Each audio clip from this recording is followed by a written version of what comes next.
Tim Walz is, of all due respect to the governor of Minnesota, but clearly a Jimmy Kimmel soy boy.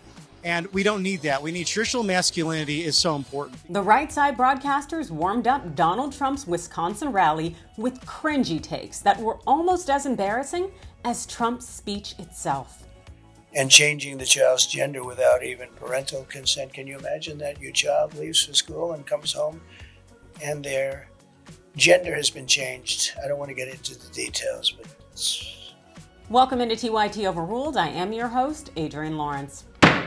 He's truly not representing the masculine men in America. He seems pretty low testosterone, and these young kids are they're not having it. Before Donald Trump shared some enlightening remarks on Tuesday, commentators of the Right Side Broadcast Network leaned into some pretty interesting takes on Gen Z and masculinity. Yeah, we need traditional masculinity is so important because, strong men protect communities, they protect societies, and weak men cause hard times. And we've seen that, whether it be the fall of the Roman Empire or whether it's been modern societies. Right now, we really have a choice here in America.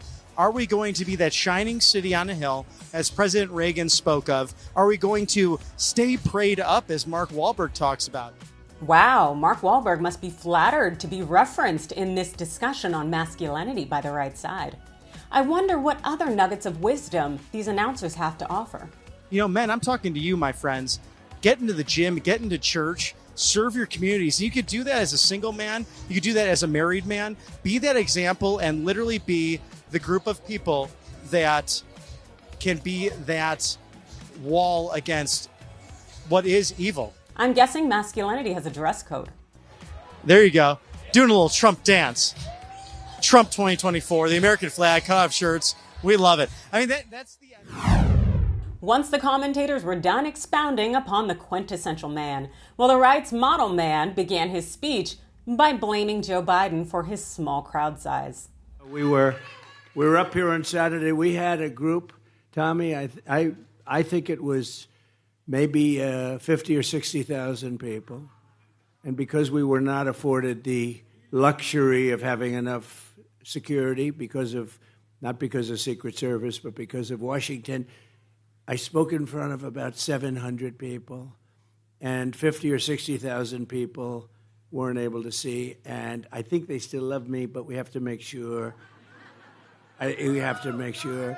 And you know what that was? That was the political opponent saying, we don't want him to have a crowd like that. Trump's never been known for taking responsibility. Or what? Telling the truth? Remember, I used to say, don't go into Iraq.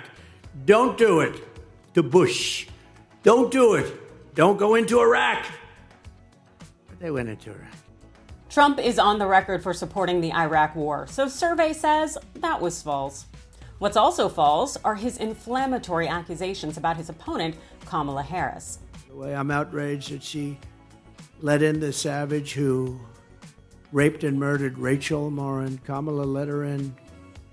She murdered him. In my opinion, Kamala murdered him, just like she had a gun in her hand. Trump escalating rhetoric against Harris is just another preemptive effort to avoid the end result. I'll let you know in about 33 days. So do you think the right believes that Donald Trump is the poster boy for masculinity? You let me know your thoughts in the comments below. Hit those like and follow buttons, and thanks for watching.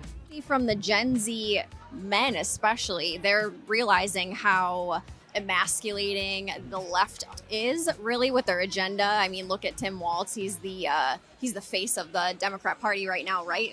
Representing the men over there.